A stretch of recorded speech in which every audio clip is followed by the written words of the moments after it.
morning everyone, it's Yvonne back to do your bonus read.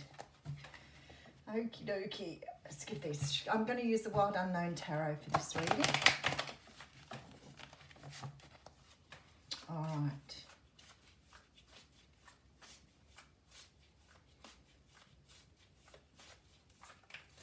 I doubt very much if there'll be many trick-or-treaters out here too with the COVID thing going on. I guess it may still happen with some people. I'll still get stuff just in case. I've not been in this house before, so I'm not sure if I'll get any visitors. Used to get a lot in Queensland when I lived in Queensland. Very busy. Very different neighbourhood. And we got quite a few actually when we were in Shell Harbour. But I haven't been here before, so I don't know if I'll get anybody here. And because of the COVID, I'm not real sure whether people will be trick-or-treating. That'll be interesting to see. Alrighty, let's have a look and see what's going on in the bonus world. Now this is a deck where cards often get upside down. I don't know why, but they do, but I'll read them anyway. Alright, this is very nice. We have the full card coming through. Let's just see if I can put a little bit, get it to show up a little bit more. These cards are not the greatest for the camera. So the full card is a card that talks about, they're saying being ambitious. So maybe it is about being ambitious, but it's about jumping after something without really worrying about the problems, issues, or risks behind it. And a leap of faith often means that although we have some of the information, much is unknown to us.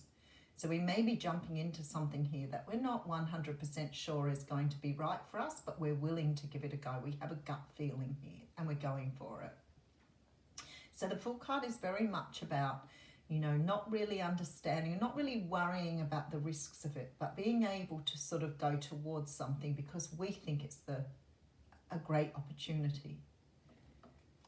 I guess that's why they're talking about being ambitious. Rightio, so we have the Death card coming through here. So both major arcanas, the Fool and the Death card.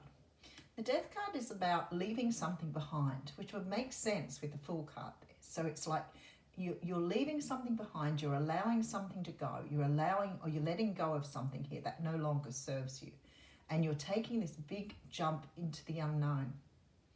It's really, I've got anticipation in my stomach here. So I know that for some of you, this is really going to be a little bit different. And I have a feeling here, this may be a little bit of a continuation of what's cracking reading, which has happened in the past.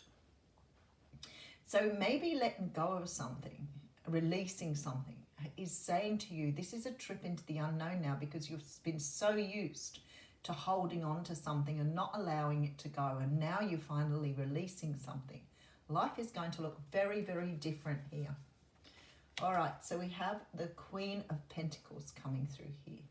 So the Queen of Pentacles is about being earthed, grounded. It can represent Capricorn, Taurus, Virgo, but it's more about the edges of being able to stand where you are, being comfortable where you are, being grateful for everything around you, especially your earthly pursuits. So being very in line, in tune with nature, or your natural way of being. Right, okay, thank you. It's very much about something you've let go of here that's allowing you to be in your natural state. So if you've given away something here, walked away from something, left something behind, and it appears to be something that you felt was part of you, was part of who you are, whatever this is now, it's allowing you to return to your natural state, the path of being who you were meant to be. All right, so we have the Daughter of Pentacles coming through here. So there seems to be some sort of gift being brought through by the universe because the Wheel of Fortune's here. So this says to me here that the universe is now rewarding you somehow for the work you've done, but more for the recognition. So it's like because you've let go of something, you're now able to experience things in a way that's more helpful, healthy, more beautiful for you. It's like you're being rewarded. It's like you're being rewarded for returning to that former state, that state you were meant to be in. So I feel like for a lot of you here, this is about childhood stuff, being able to release energies from your childhood. Because you're being brought here back to your original state. I love that. I love the way they did that. That's really beautiful. Okay, so we have the Magician coming out here. So the Magician is a card which talks of being able to manifest. It is the card of the Master Manifestor.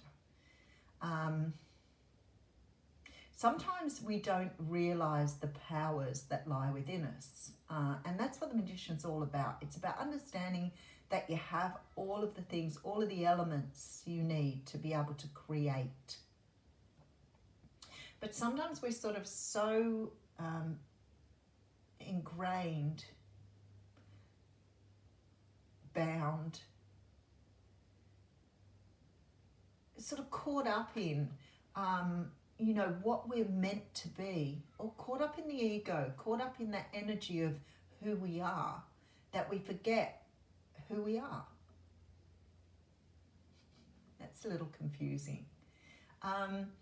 It's this energy of being caught up in what you thought you were, but then really seeing who you are. And you are the Magician. You are the Magician. You are able to conjure up what you want. You are able to create what you want here. You have the power to bring in what you want. But you've forgotten this because you've been so ingrained or entrenched or bound by what you thought you were. And now you're understanding who you truly are. Really nice energy. Beautiful, beautiful energy. All right, so we have the Four of Swords coming through. The Four of Swords came out in the What's Cracking reading too. So I want to say to you, very good work for this, because I feel like this Four of Swords is representing some really painful work for some of you. And when I say painful, you know, sometimes people say to me, but it is hard work. It is hard work understanding how to let go of things and to move forward. It is hard work to start with. But after you've started, after you've admitted, after you've seen potential for what you could be, it no longer is hard work. It actually becomes very pleasurable.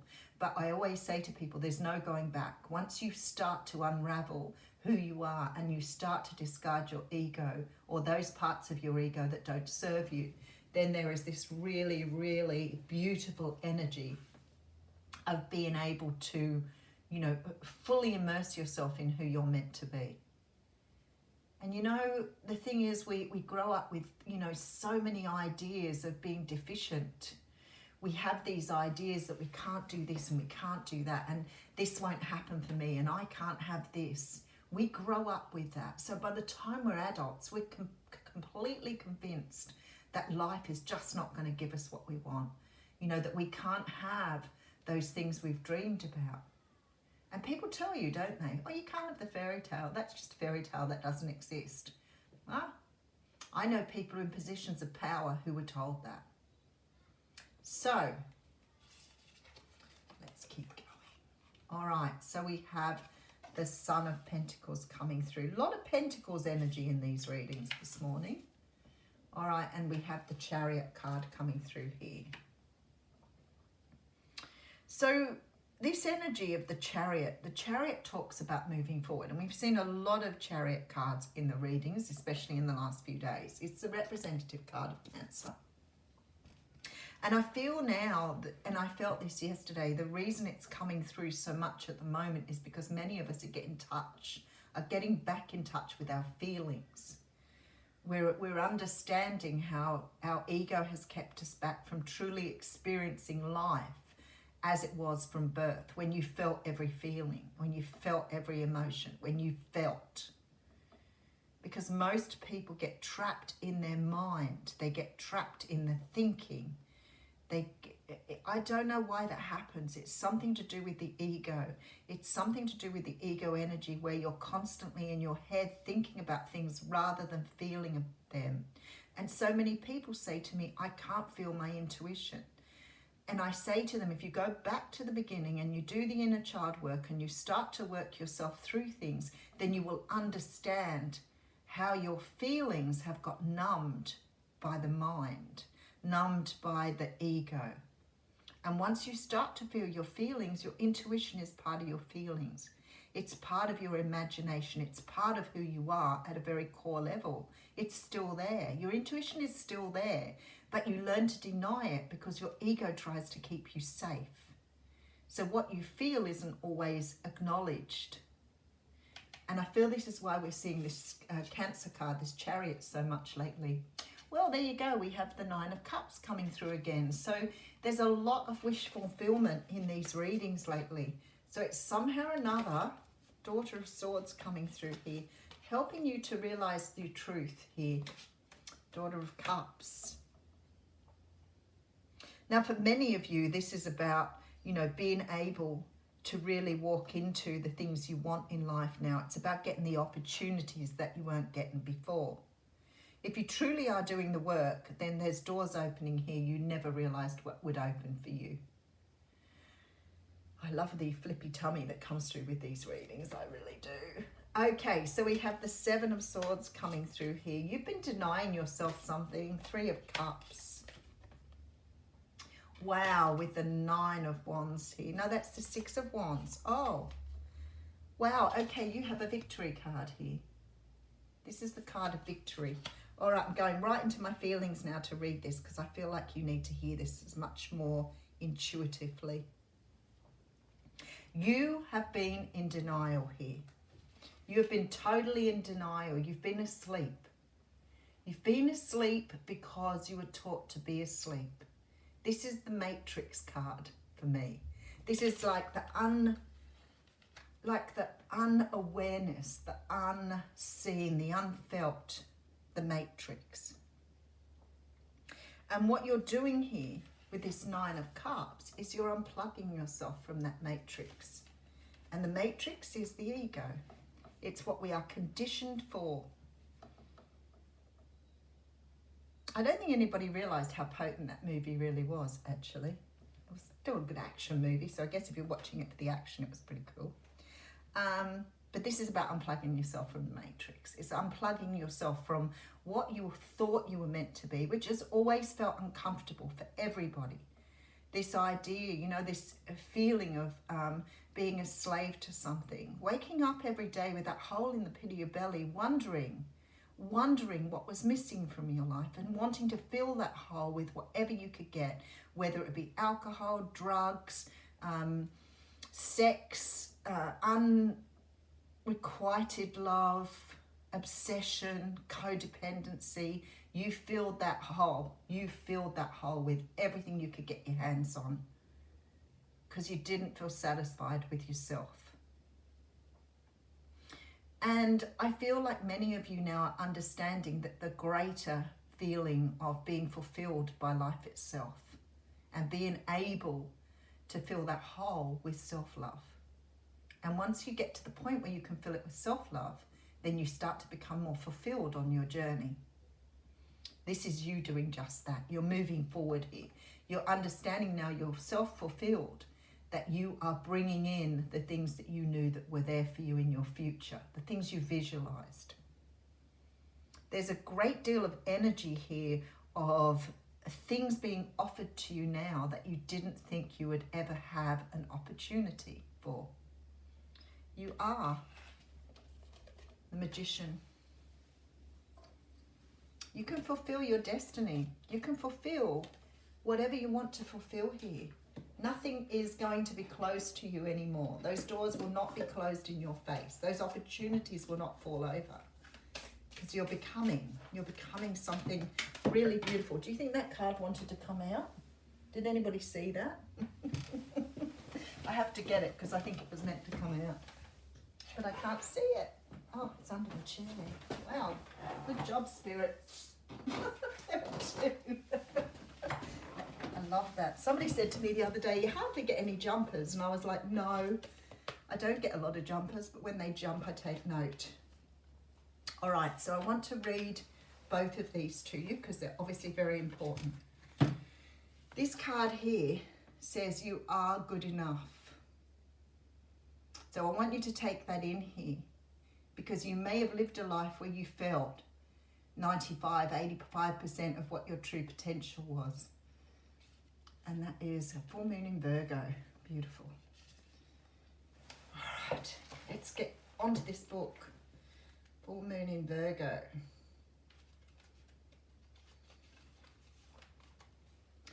It's time to be really honest with yourself and understand what's led you to ask your question. Have you been humble to the point of being self-effacing? Humility is good, but it can go too far, and drawing this card suggests you may be underrating yourself. You don't have to be flash, just quietly certain that you are good enough. And be flash if you want to. For goodness sakes, it doesn't matter. If you want to be flash, be flash. At the other end of the scale, you also need to honestly answer this question. Have you been too picky? And if you want to be picky, go picky too. The full moon, I'm feeling very rebellious now. The full moon in Virgo card needs some truthful answers. Once you've given them, it should be easier to see where you got where you are. Your next step should then be more obvious to you. Pay attention to the detail hard work brings. Don't be judgmental. If you want to be flashy, if you want to be picky, do it.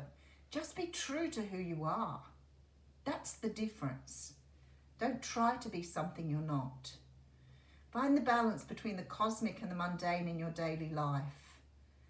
I'm not even going to read some of these to you because I feel like they're quite negative here, and I don't want to be negative on the back of a really, really strong, powerful reading. This is about really understanding what you are truly capable of here. The other card is a new romantic cycle begins. So I feel like moving out of this cycle here, if you've been a person who felt that you couldn't find the love that you wanted, it's about to come in here, and it's new moon in Libra. Let me just read that one to you. I don't know if I've read this card before. I guess I remember when I start reading. Give and take could well be the answer to whatever dilemma you're asking about. Compromise may be called for. It's time to start negotiating or even renegotiating. When the new moon in Libra comes up, there's a restart for you, and for someone else, a new relationship could be a beginning. And if that's the case, the chances are this will be a healthy and well-balanced connection, which is what many of you are after. In anything you do after pulling this card, doing it in pairs is advised, such as teaming up with someone in business or in your personal life. Libra is a sign of relating, and this card suggests that whoever is at the heart of the issue you're addressing is someone who will be open to talking things through. Avoid being selfish. It won't get you anywhere at this time. It's funny, I've never noticed some of the really judgmental words in this book. I don't know about the selfish thing, because I think that there is a certain point where selfish becomes redundant. And we're often taught to be selfish when we're trying to put our own interests forward. And that's not selfish. It says here, reach out to someone and let them know you care. Marriage or engagement is on the cards. See, pay some attention to your appearance, but don't be all about appearances. Feel more, think less. There's a good one. I'll leave you with that. I'll leave you to ponder that. Have a wonderful day.